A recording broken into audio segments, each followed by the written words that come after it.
So I believe this style was called just feed-in braids or feed-in cornrows. I have 6 braids, and she added some halo rings to it. For my edges, she did use a product by Black Panther Strong, and it's an edge tamer, but a small container because I don't want to add different products to my hair. And I also did pick this up by African Pride. It's called the Soothing Moisturizing Braid Spray, and it's supposed to add sheen, soothe scalp, and it's an anti-dryness itch type of spray. I use this for my kids as well, and this is what I did use when I have my faux locks in my hair. And my nighttime routine is going to be pretty simple. I don't even know what this is called, if this is a do-rag or a bonnet, but I am going to just stuff my braids in there and tie it, and that's going to be my nighttime routine.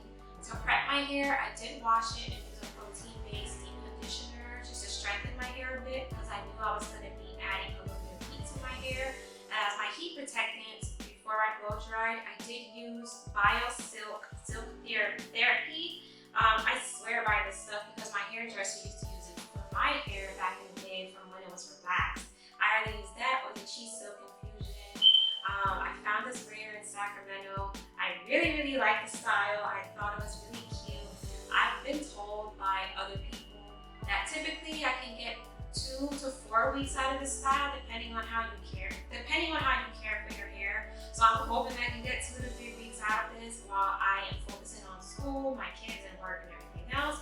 I can give my hair a nice little break. But yeah, that's it. I just wanted to share my style with you guys on camera. Once again, I just want to turn around. I really like it. I think she did an amazing job. If you guys have any tips for me or have any questions for me, leave it down in the comments below, and I would hope to see you guys in my future upcoming videos. Thank you for watching.